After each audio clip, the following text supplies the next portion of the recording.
Did we do well, my darling girls? Did we really do well?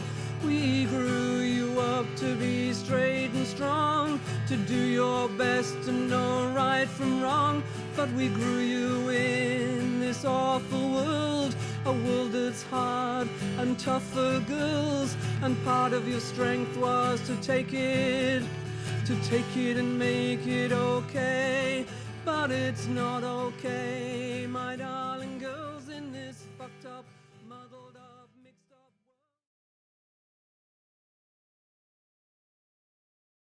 world. Object campaigns on all the issues that involve objectification and sexualization of women. And these change from time to time. The issues we're doing at the moment are porn, prostitution, sex clubs, surrogacy, and transgenderism, because all these involve objectifying women and using us sexually to keep men happy and prosperous. It's all the same issue of women that get sucked into these horrible things, women who are poor, under-resourced, single parents, underparented, family problems, family conflicts, women who are vulnerable in some way. And we object to the fact that these systems remain to suck up women and stop them from getting the help they need to lead happy and productive lives. Here we have with us today Heather Brunskell-Evans, co-editor of this wonderful book, Transgender Children and Young People. We had her on a webinar a few months ago. We titled her The Academic Who Didn't Sell Out, and boy, is that a rarity. Today, Heather is going to talk to us about the illogicality of transgender theory and how almost the whole world colluded.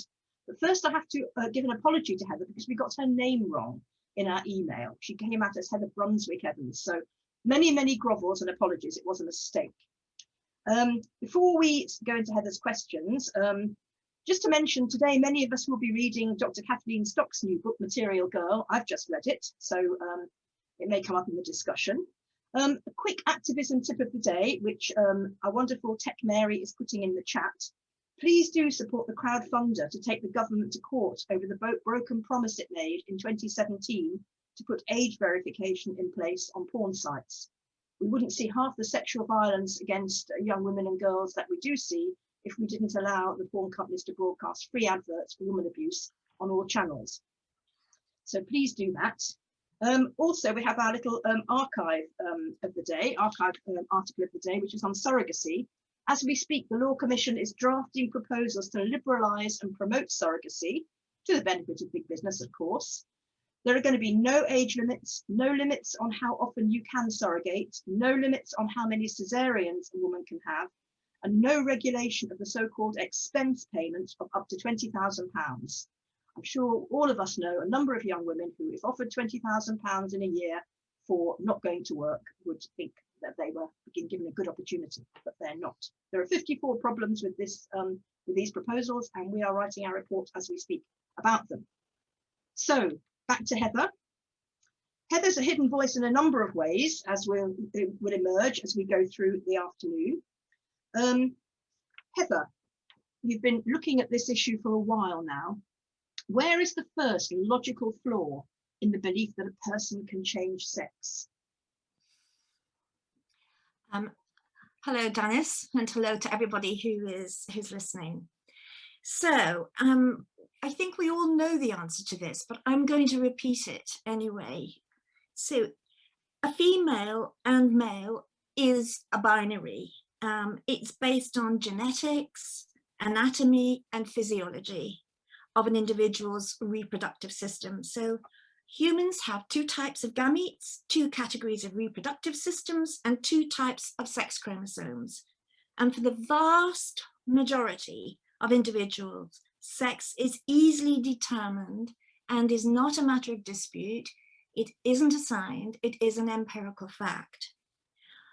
Often disorders of sexual development are brought in here, and Judith Butler, a queer theory proponent, is absolutely typical of this position. Let's say that disorders of sexual development somehow demonstrate that sex isn't binary, that it's on a continuum. apart from anything else, I'm not going to go into the biology of disorders of sexual development, but what I do want to say is that they are largely irrelevant to transgender issues.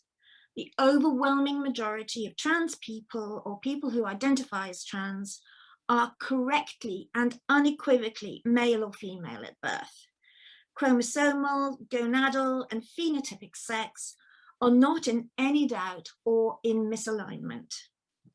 So it's a red herring to talk about disorders of sexual development. So we're back to the fact that humans are mammals and we have binary sex. Humans can't change biological sex. Physical changes may be achieved through the inducement of secondary sexual characteristics via cross-sex hormones, surgical alteration of genitalia, excising reproductive organs, and so on. However, the notion that these interventions actually change an individual's underlying sex is just untrue. And we do a terrible disservice to children by framing the sex as assigned and gender identity is inherent narrative as being true, because of course children will believe what the adults tell them, and in a mythical way somehow imagine that by going through these processes of medicalization they will actually be able to change sex. So this is a terrible disservice that we've done to children. That's my answer to that question, Jan. Thank you, Heather. I seem to have disappeared from this Zoom, but let me carry on anyway. So that's dealt with sex, and that's dealt with the disorders of sexual development and so on, which are often said to be a large number of people, and they're often conflated with intersex, which the intersex people quite rightly don't like at all. So now we've dealt with sex, could you please deal with what is gender? Is there an agreed definition, or does it really add up to no more than a stereotype? Well, any explanation of gender or gender identity is it's always tautologous. It just refers back to itself. Nobody can actually explain what gender is because it doesn't exist empirically as biology does. So I'm going to talk at this moment about the person who sincerely identifies that their true sense of inner self is other than their sex. And I'm going to say that I actually respect that. This is a subjectively determined identity, unrelated in any physical sense to the properties of reproductive biology. So I can accept this as a phenomenon that some people experience this, and it's not up to me to say that they should not experience this. And of course, anybody who experiences that has the full complement of human rights as it stands in law. But I must admit, I've never felt I had a gender. I felt I'm a person, and I'm quite happy being a person, really. I don't need a gender. I've never felt the need for it. And I think I've met a lot of people like me. So it's not, whereas everybody's got a sex. We're either male or female, unless we're one of the very vanishingly rare people who've got a disorder of sexual development. We've all got a sex, but only some people have got a gender. Well, the point is, we need to unpick this. The point is that some people do feel that they have a strong gender identity, and we can't will that away and tell people that they shouldn't have those feelings. So I'm starting from the premise that some people have a strong sense of gender identity, and some trans identified people say that they have a gender identity which is not commensurable with their biological sex. So I'm trying to explain what I do with that myself. Yes. So I accept that a person who identifies as trans has a deeply held definitions and beliefs. I accept that. We cannot prove or disprove self-perception of a gender identity. Gender identity is a personal belief that can neither be confirmed nor rebutted by external evidence nor by biological data. So an individual, as far as I'm concerned, who is reproductively clearly male or female can, at the point of self-declaration, reject the biology they possess. They can do that. They have the right to do that. Yes. What we cannot do is make the next step that's required of us.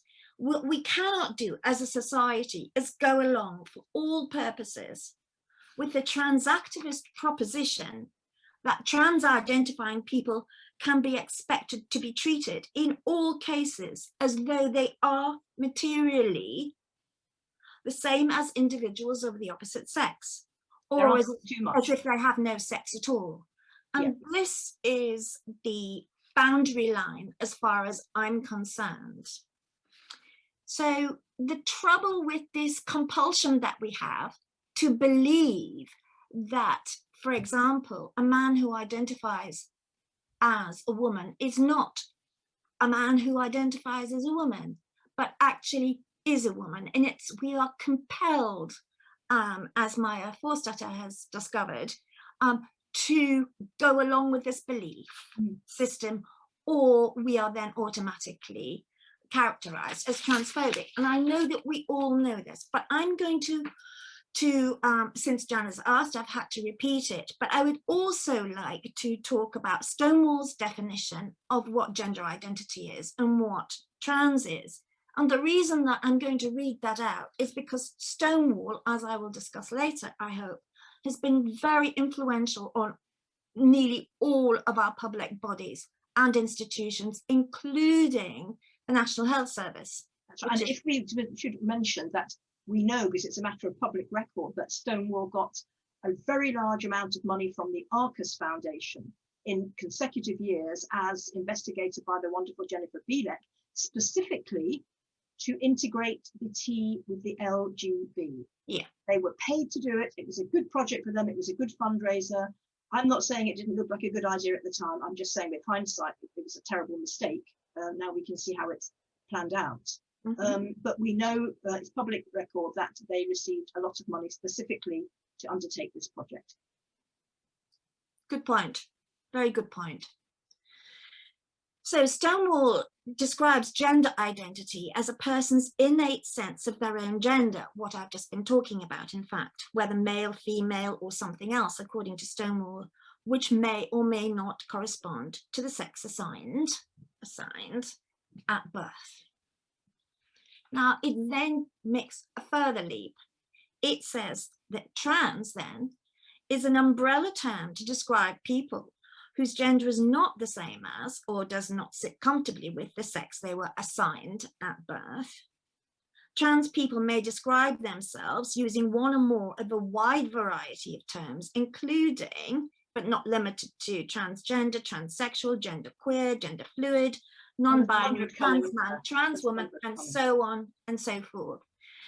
So here we're being asked to not only accept that a gender identity can feel very personal, although we don't know what it is, it's almost soul-like in its quality, but that we then, in order to respect the human rights of somebody who identifies as trans, have to encompass this whole range of things that have gone into this bag of what it is to be transgender. As a layperson, it looks like you've just given them an inch and they've taken a mile. Is that right?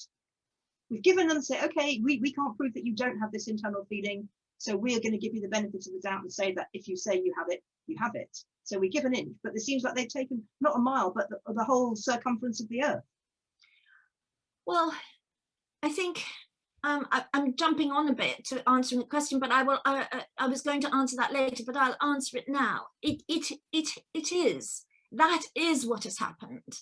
And it's arisen from the fact that, of course, people like us, presumably listening to this and discussing these issues, were initially, most of us, I think, concerned to honor the self-identity of somebody, of anyone, whatever their self-perception is, to honor it and to not make a judgment about it. Maybe we were a bit naive, but we didn't know at the time. I think we have proved to be kind, actually, but it's been proved to be wrong because of all the things that we know. It's never enough there's an absolute rigid compulsion that we must accept the definition for yes, all and people are everyone. saying in the chat that this flexibility around gender mirrors what we've all been working for, you know, in education everywhere over the years, to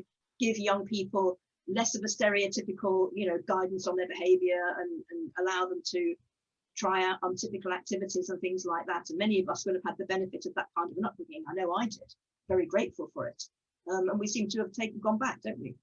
Well, the appalling thing about it is that it's got very little to do with gender fluidity and much more to do with the imposition of self-perception on other people, so that we have to have the same perception as that individual's perception, yeah, which is clearly wrong. And in no other social context would we be compelled to believe a person's self-perception if we believed it to be misguided or as a result of psychological issues.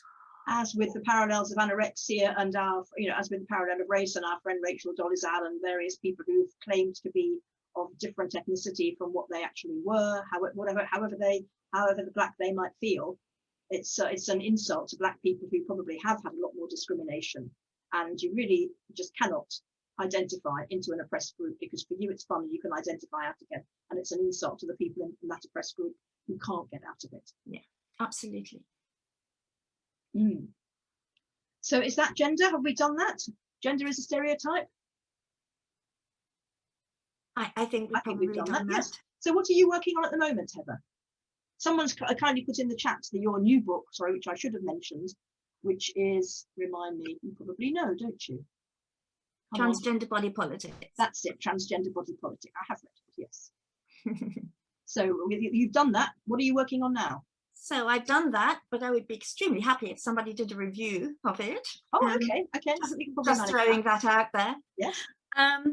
So what I've been working on quite intensely actually is a journal article, and for those people who don't know, journal articles are quite hard to write, because they have to, firstly, you have to get into about 8,000 to 10,000 words, all the detail that you want, but it has to go through a rigorous peer review exercise. So it's done. I'll tell you what it's about in a minute. And it's being peer reviewed, and it's for Dignity Journal, which, as you may know or heard about, Donna Hughes is the editor-in-chief, who herself at the moment is undergoing trial by fire for her belief that biological sex is empirically real, and that gender identity is an internal feeling which isn't inherent but part. Another which is tied to the post. Absolutely. So what is my article about? My article is about the appeal which is going to take place after the Kira Bell case. Distressingly, I think, the Tavistock Gender Identity Development Services, the GIDS, has been given leave to appeal the judgment of the High Court that children can't consent to puberty blockers. And an organisation, a very pernicious organisation in my view, which has been given leave to intervene, is Gendered Intelligence. So my article isn't just a description of this, it's actually quite a philosophical essay, which I hope people will, if it's successfully peer reviewed and published, people will give some time to it, because my argument is that what the Tavistock has done and what Gendered Intelligence and other trans lobby organisations do is they've moved away from the idea of gender dysphoria, the child that has gender dysphoria, to the idea of inherent transgender identity. So the child is now a transgender child, which must be affirmed, and we must not critique that. So the label, rather than pointing to something that is wrong, which some of us might say is an imagined wrong, but it's in somebody's brain, so we can't look inside and see, we've moved on from that to saying this is a trans child. We've accepted the label. We've moved away from the process, the actions that have to be taken with this child, and we've accepted it. So which is a huge victory for the transgender lobby, isn't it? It is, because what's happened is, if you've established, going back to what I was talking about previously, if you've established that that gender identity is somehow so fundamentally axiomatic to the person and must be respected, and that somehow has just arisen outside of all social context, Just like that. Just like that. No history, no psychology, no nothing. Just some drugs. How convenient. Wow. Absolutely. Oh, and it's been a very good rhetorical strategy, because a lot of people do actually believe there is such a thing as a transgender child, and that it's insulting or somehow very hurtful or against social justice to point out that this is a fabrication, it's an imaginary person. So if I go back to gender dysphoria, which itself is problematic as a term, but I'm going to leave the discussion of that hanging because we haven't got time to talk about it.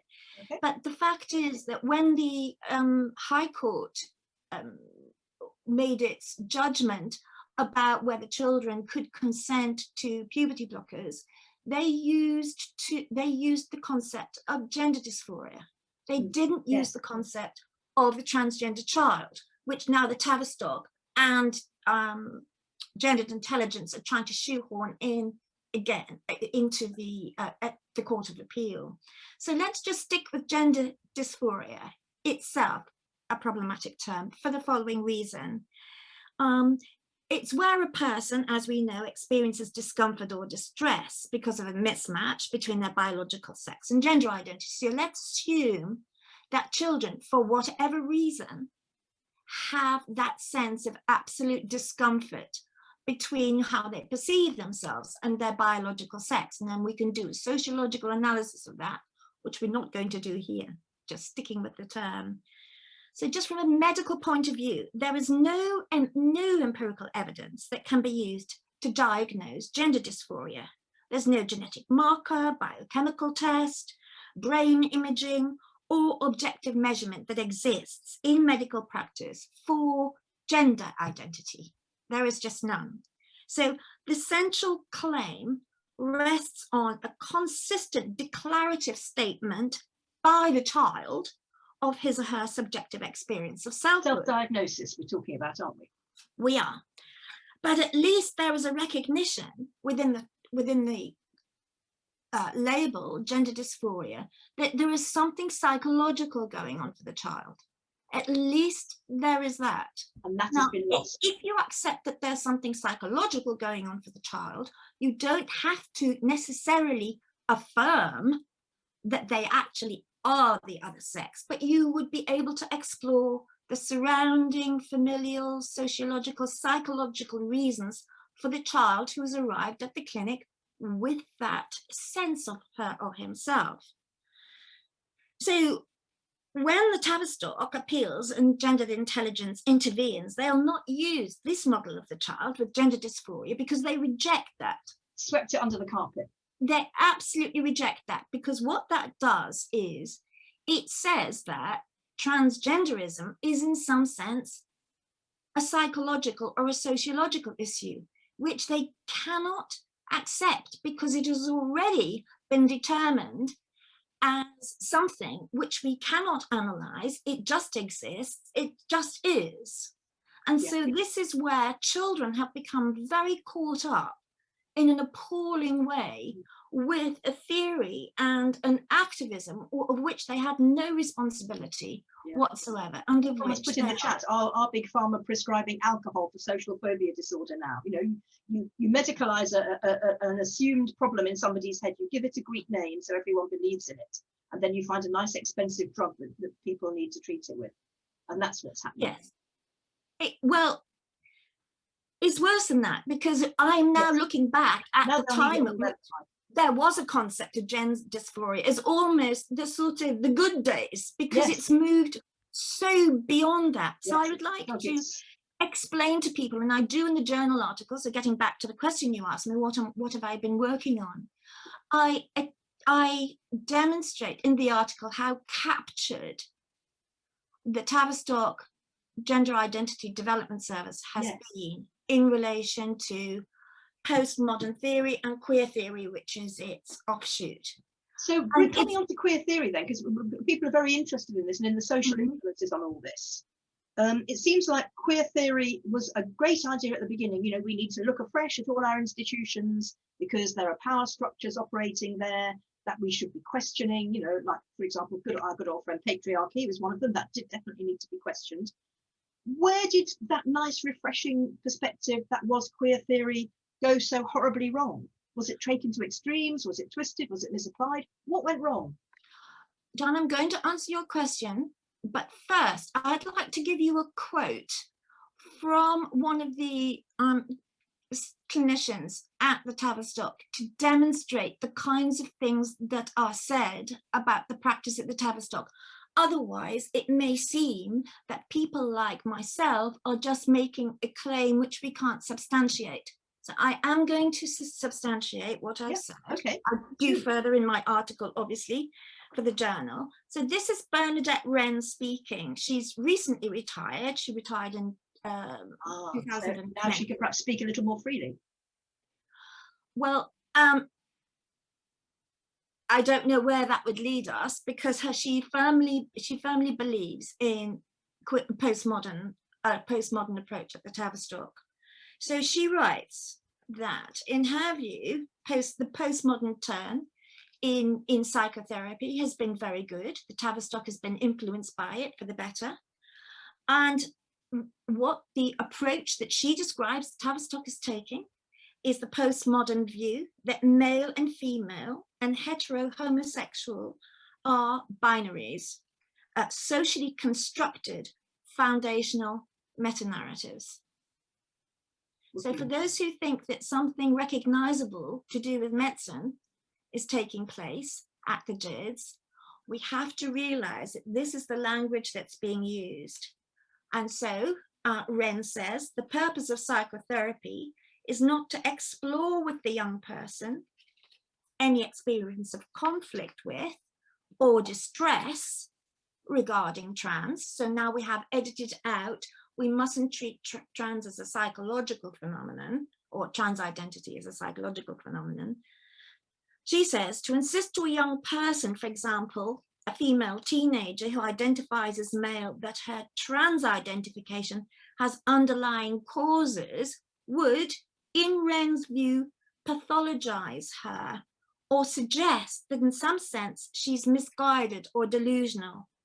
The masculine gender identity of an assigned female, this is the language used at the Tavistock, of an assigned female, i.e. the biological girl, might be a good enough compromise of her needs, historical conditions, and life circumstances. Wren says that the aim of the psychotherapist at the GIDS is to restore dignity to those whose transgender identification feels to them viable, respectable, and worthy of value. So here we have transgender theory being played out in practice with children and being framed as a social justice issue for children. So social justice has now been reframed in terms of respecting, valuing the self-declared identity of the child. So this is the trajectory that has gone on, which makes the idea of gender dysphoria now categorized as absolutely. And I'd just like to add, because this is my thing, analyzing medicine, I'd just like to add that the awful review that the Tavistock has just been, or the Gender Identity Development Services at the Tavistock has just been given by the Care Quality Commission, that the Care Quality Commission itself receives its ideas from Stonewall. It's a Stonewall champion, and itself sees no contradiction in claiming that it's both neutral, which it does, in its role as regulator of the JIDS, and at the same time as paying Stonewall money from the public purse to allow it to heavily influence the content of its diversity and inclusion policies, etc., and determine what the definition of trans is. So how we have a sort of circular thing, impervious circle almost, which none of us apparently can have any critical thought about or engage in discussion in without being labeled as transphobic. So it's highly illogical, it's highly irrational, but the irrationality is projected outside from this bubble onto those who are critical. Yeah. This is very, very seriously wrong. Yeah. So it reminds me of the Kipling, you know, in the Kipling Just So stories, that the monkey people, the Bandelov, they have this saying, we all say so it must be true. Yeah. It's that, isn't it? Yeah, it's critical mass and very, very hard for anybody to fight against that. But we will. We will. So to get back to your question about queer theory,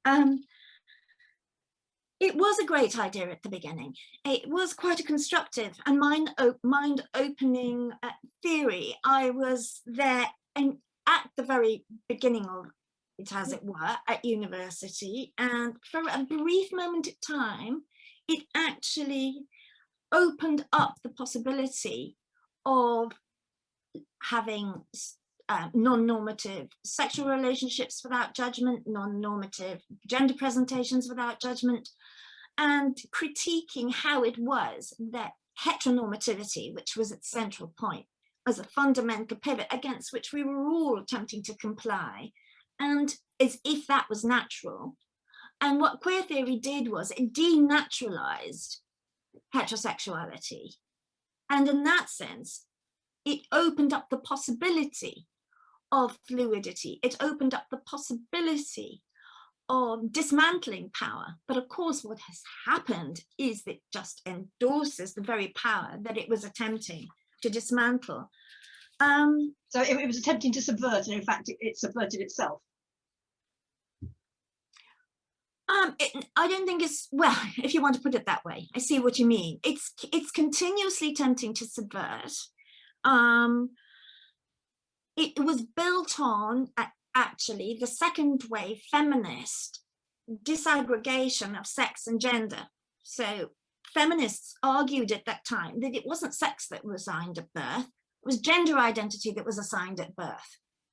And it was the gender identity that we had to denaturalize and analyze how it had come about and how it was that it was so restrictive and disciplinary and compelling for people, and how we were sort of slotted into it.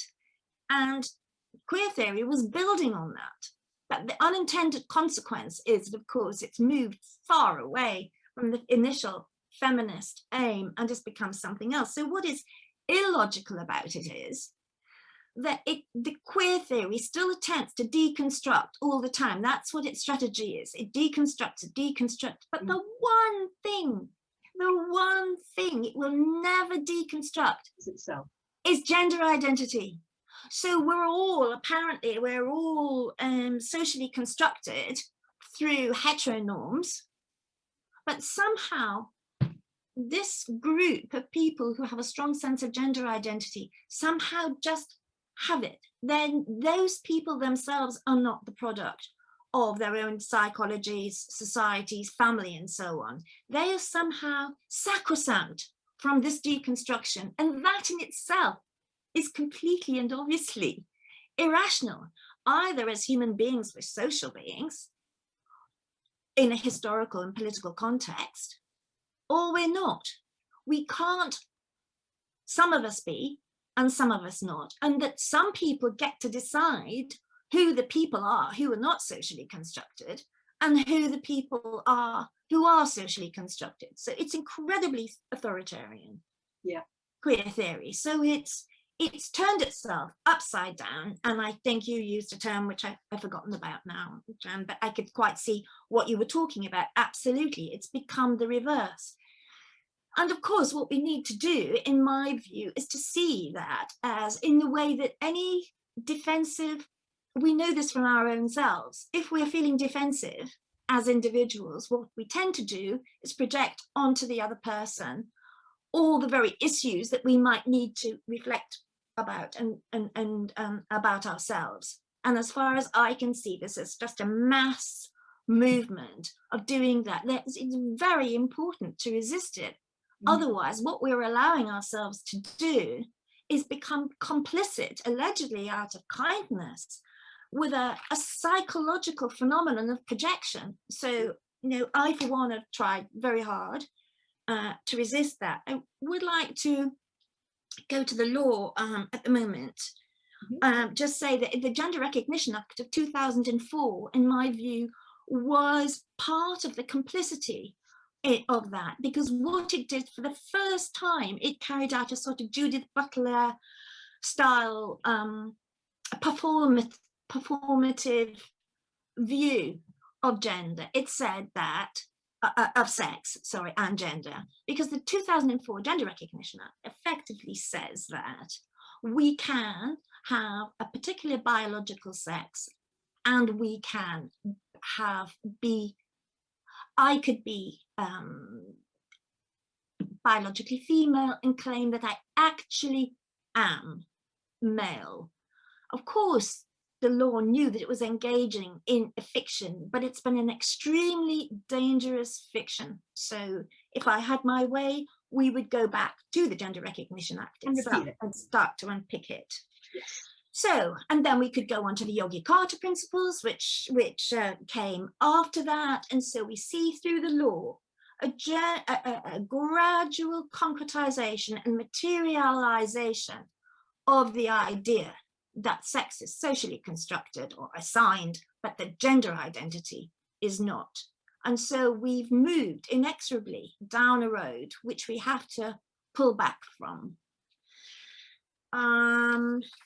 And of course, then I got involved and was very pleased to get involved in the Women's Human Rights Campaign and writing the Women's Declaration, which precisely intervenes at this moment in time. It intends and has actually been very successful, in my view, in taking the Yogi-Carter principles, as it were, dissecting them and putting biological sex back into, or hoping that we put biological sex back into social policy and into law, and reframing the way we think, because this idea that gender identity is somehow more important than sex has become very seductive, and many people have been persuaded by it as the most liberal and progressive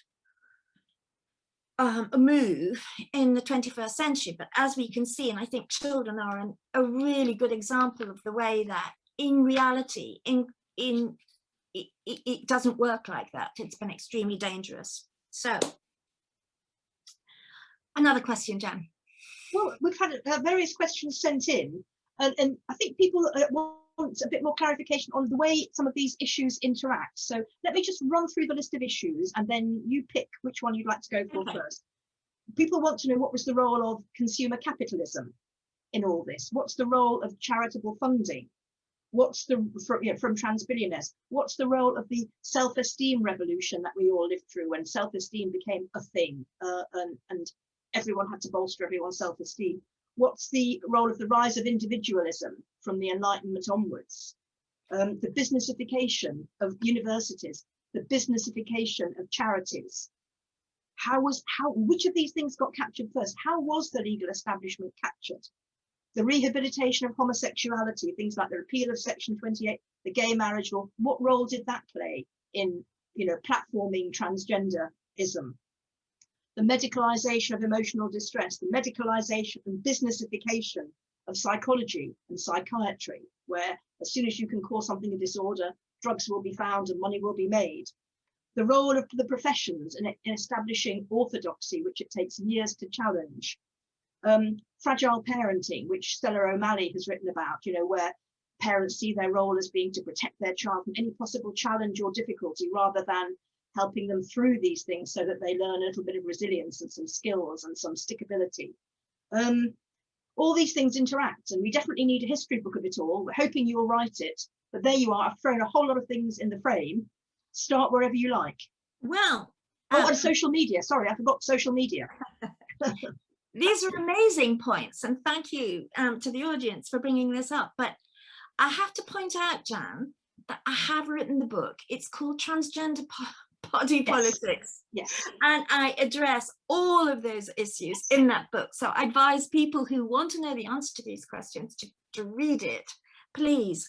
But just to try and answer your question as briefly as I can, I think you can't detach the transgender ideology and transgender activism from the political context in which we live, which is about liberal individualism. So it's very easy to, and you know, the role of capitalism within that, and so on and so forth. I'm not going to go into that in detail, other than to say it's very easy to see how morally and ethically people can be captured by this idea that, of course, people have the right to be free to define themselves how they want, which I also agree with. Yeah. But the point of that, the way in which we understand things now, is it's become harder and harder to think of social structures which bear down upon individuals, which are materially existing outside of us, and which are shaping us. So it's very hard to persuade people that there is a relationship, for example, between the liberal individualism of respecting a trans-identified person to identify how they wish, and the ways in which this is becoming embedded in, you know, women's prisons, women's sports, social policy, about say same-sex, single-sex spaces, and so on. Now that the idea of liberal individualism is so powerful that when you talk about the dangers, for example, of men and women playing in the same sporting activity and being dangerous for women, people can hardly even hear it is a moral issue. The moral issue for many people is the insult to the man who's identifying as a woman from being banned for his individual pursuit and individual feeling from doing what he wants to do, which is enter women's sport. So I think I don't want to say much more about that. I'm aware that time is pressing, but we have to reframe this, which those listening here probably have already done so. So I'm preaching to the converted here. We have to try and win some sort of rhetorical move here to take it away from this liberal individualism, which is so powerful, because you know, our society is more or less based on the idea that we are free as agents to do what we want. I want to talk a little bit about Jennifer Beleck, actually. So yeah, do.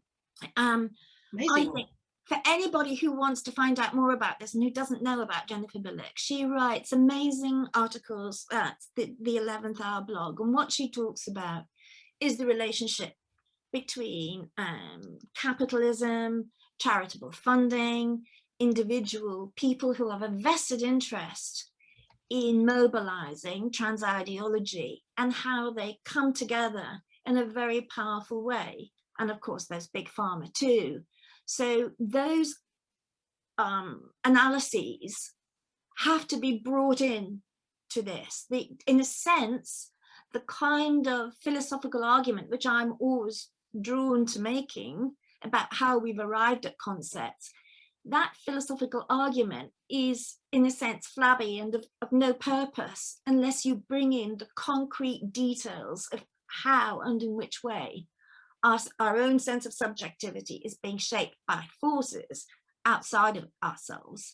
So at the very moment that we think that we're being free, there's probably a lot of money, a lot of political activity gone into that view that we take on as natural of ourselves as being free.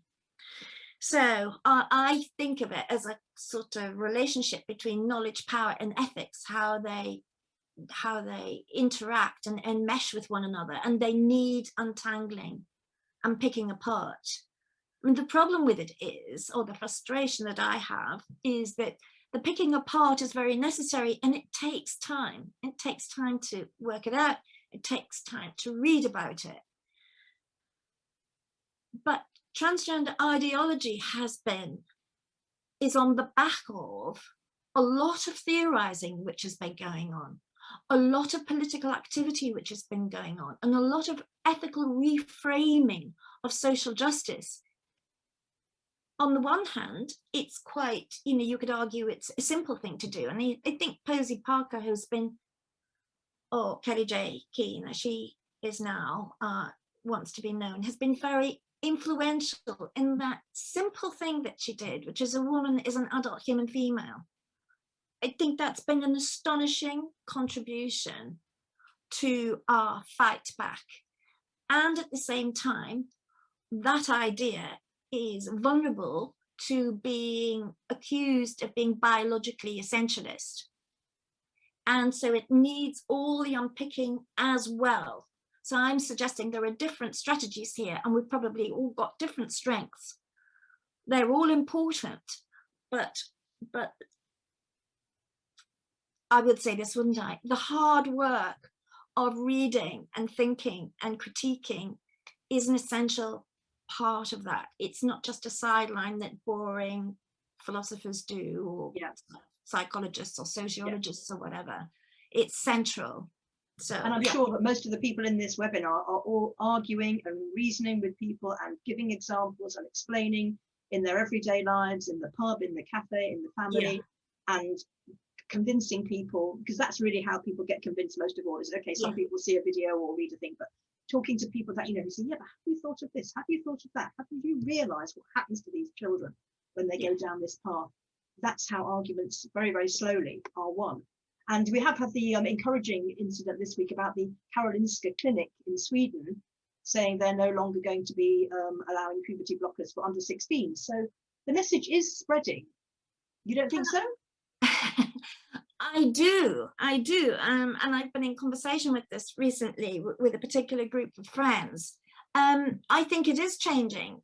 There was a despair from one of the people that I was talking to that although it may seem to be changing at the top, it's not changing on the ground, for example, with teenage kids in schools. Well, my answer to that is it was, in a sense, imposed from the top, and it won't, and it's trickled down, and it won't change unless it changes at the top.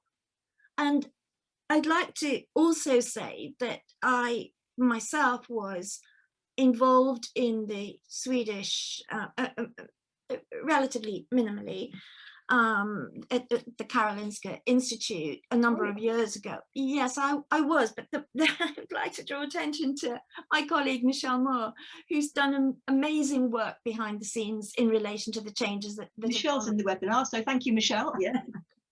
So there are a number of people that are working very, very hard, not necessarily visibly, but in the public domain, but are working very hard behind the scenes to change minds, change hearts, and support, as Michelle has done. I hope she doesn't mind me saying this.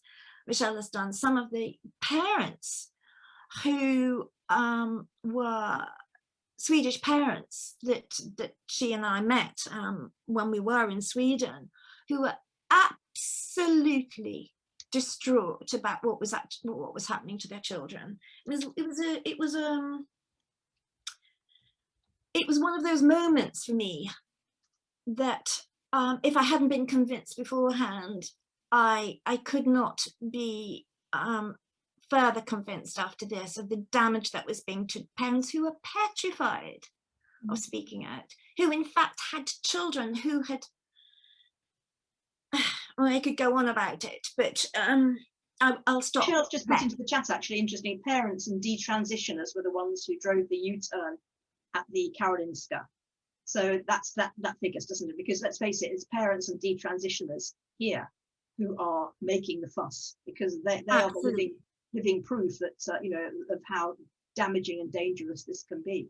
Yeah, absolutely.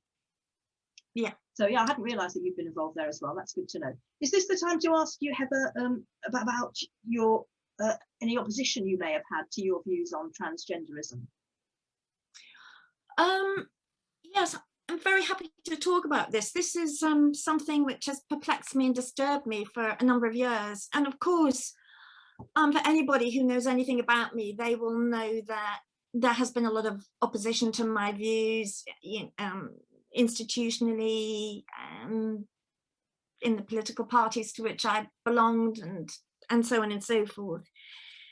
I began to realize that the thing that I would like to answer this question in a particular way, and it's about opposition within the feminist movement itself, which I would like to talk about. So obviously I get opposition all the time from people who call themselves intersectional feminists, and I think we all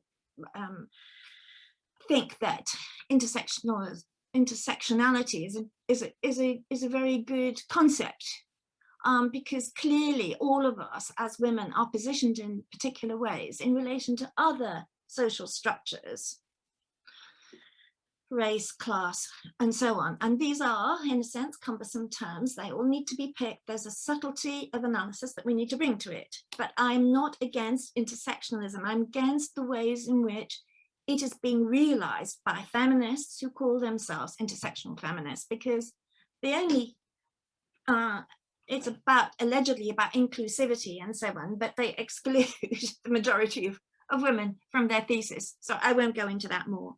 But what has been more disturbing to me is the ways in which I feel as if that I've experienced opposition in some ways from my own side, and I'm calling that the gender critical viewpoint. And of course,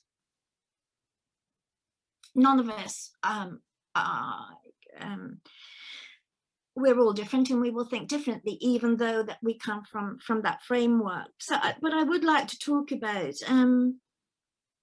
I will use Philia as an example here. When Philia first started, it was important to tread carefully at the beginning, quite rightly. The trans lobby was very powerful 4 years ago, and it's to our collective success that it's less powerful now in some ways. So for an organization that was just finding its feet, it was important to tread cautiously. So I understood that. But I also felt, when I was a trustee of Philia, that gender identity or transgender theory was extremely important, and that we mustn't be silenced. We had to have a voice about it. So when I was developing the Women's Declaration and part of the Women's Human Rights campaign, at that point, Philia made it clear it couldn't support my activities in the Women's Human Rights campaign, and it couldn't support the Women's Human Rights campaign, and therefore it couldn't support me and my involvement in it. And I think, specifically over the critical view of the transgender concept. No, I think that Philia was on board with critiquing gender identity as a concept. It wanted to, as I said, it wanted to go carefully with the public presentation of that. Which I remember that being at a Philia conference where there were quite a few trans speakers. I remember a trans woman, in inverted commas, giving a talk about the suffragettes at a Philia conference. So I think the trans people were quite involved, weren't they, at the beginning? Were they invited to be involved? Mm-hmm. I'm not objecting to that. I'm happy to platform trans people. It's not a trans person being platformed that I would object to. It would be a trans person, a man who declares that he actually is a woman, somebody declaring that they have gender dysphoria but doesn't claim to be a woman and understands the terrible politics that go with trans activism. I'm hugely tolerant about. So it wasn't, I know some people aren't, and that's not the road that I want to go down now. quite like to say that what I think happened at that time was that the women's human rights campaign was seen as, in some sense, allegedly discriminatory of women in the global south. This is something that I didn't understand, because I think it's the opposite. I'll come back to that. But I think that at that time there was this confusion that somehow to unpick gender identity was somehow a bit indulgent and maybe a bit necessary, but a bit indulgent, middle class perhaps, I'm not sure, white-centered, first world-centered, not hardline enough, like the fight against pornography and prostitution, which it was hoped that I would concentrate on. So this idea that fighting against gender identity was something of a sideline was prevalent then, and prevalent in many other organizations. But the point is that I felt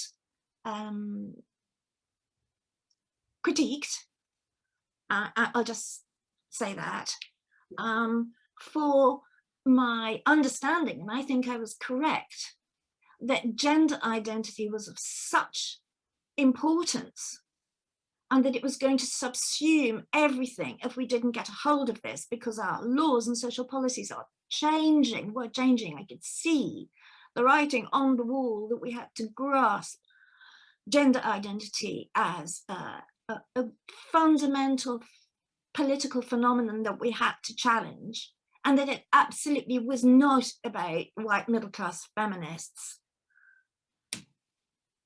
banging on about the Yogyakarta principles. It was something that would involve all areas of the globe. And I think the Women's Human Rights Campaign has demonstrated that. There are country contacts now in many different countries which belong to the global south. Yeah. And that women are joining hands across the globe with this. So I just commend Women's Human Rights Campaign and stick to my guns to that. There was a very painful period, is what I'm trying to say. Yes, I'm speaking, you were very hurt.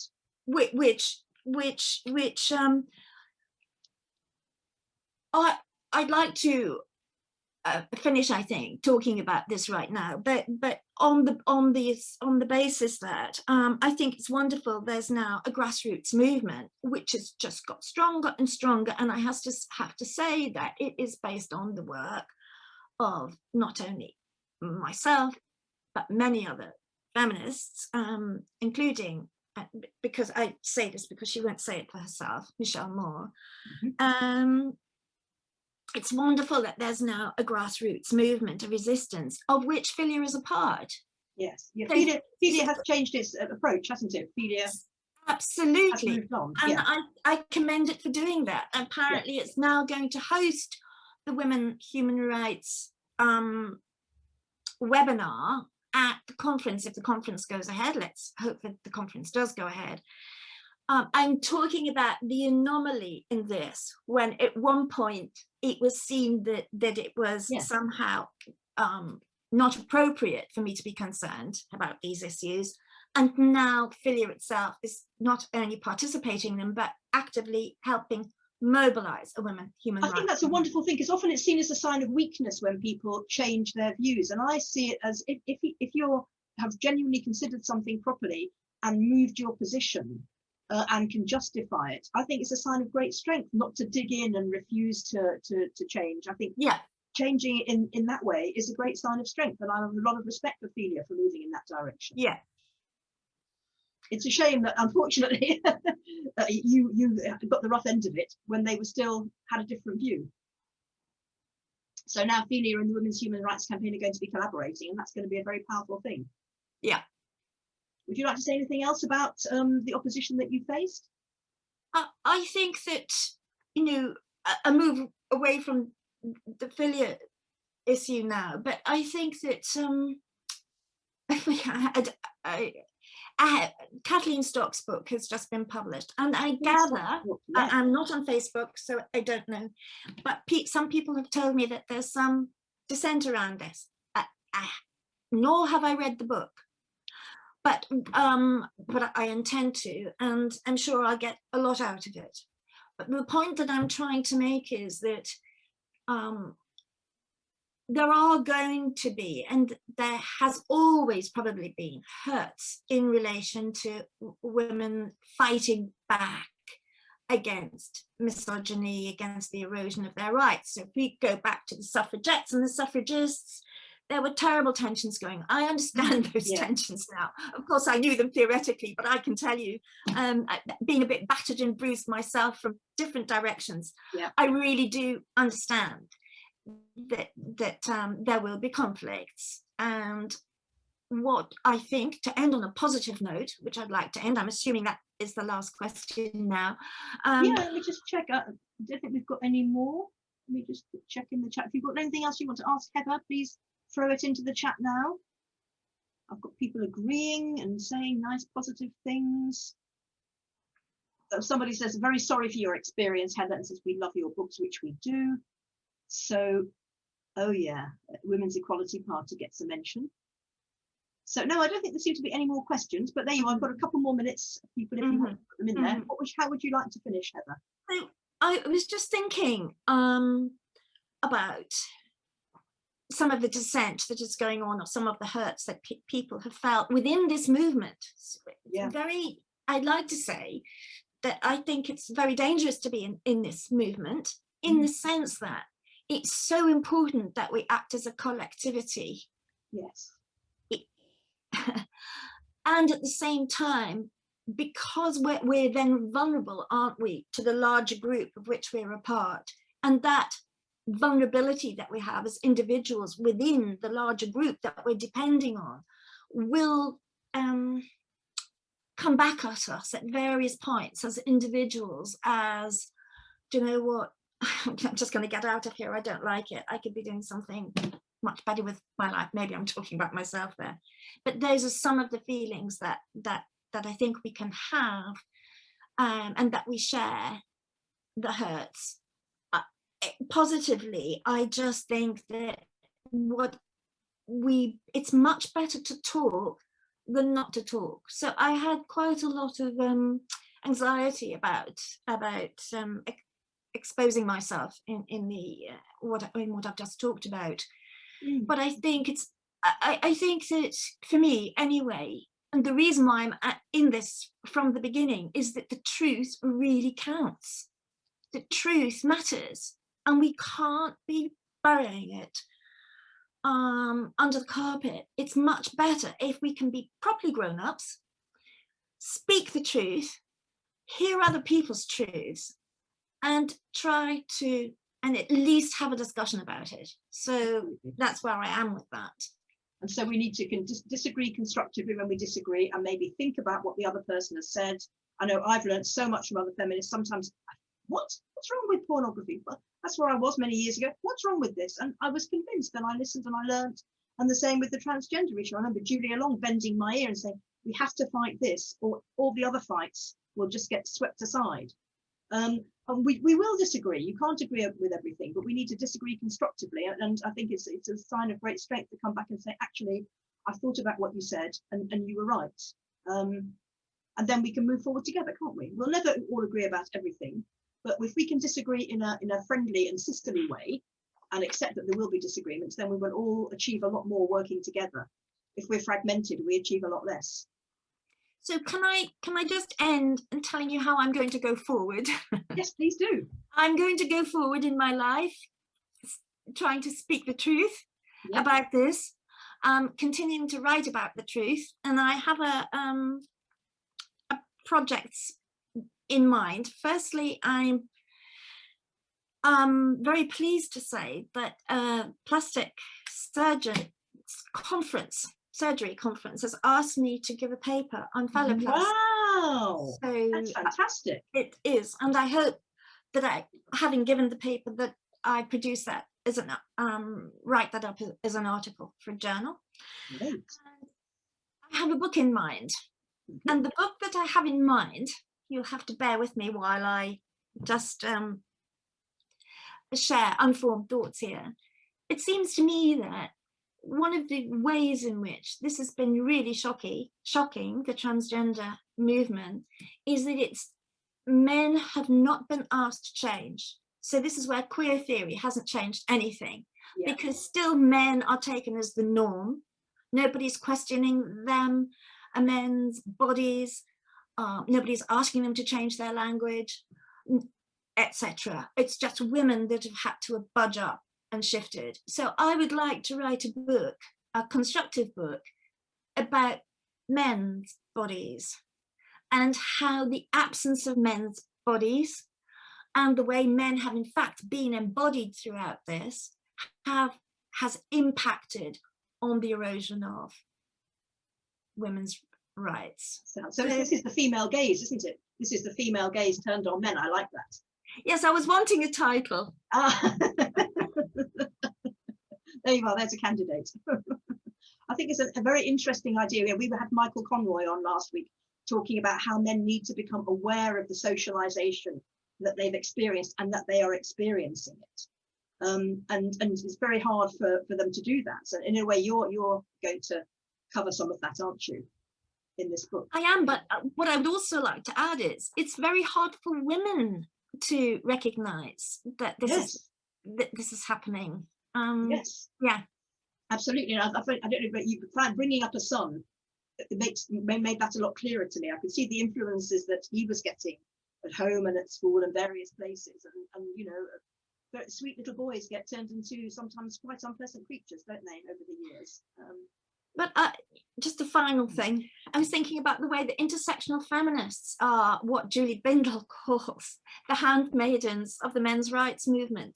That, you know, we have women who call themselves feminists mobilizing in the name of progressivism, not critiquing masculinity, but only critiquing femininity, not destabilizing what it is to be a man, just destabilizing what it is to be a woman. So it's issues around that I'm interested in. And if anybody wants to contact me, direct message me about some of their ideas, that would be great.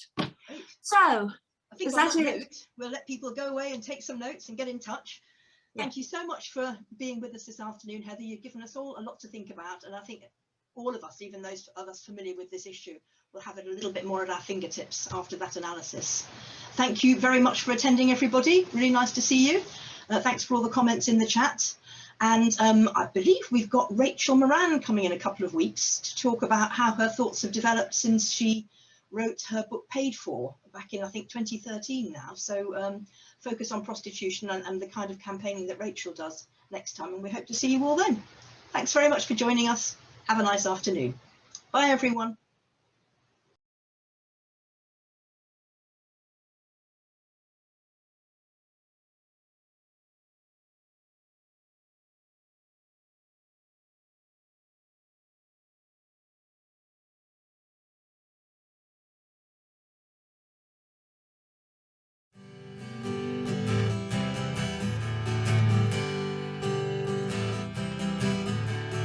Did we do well, my darling girls? Did we really do well?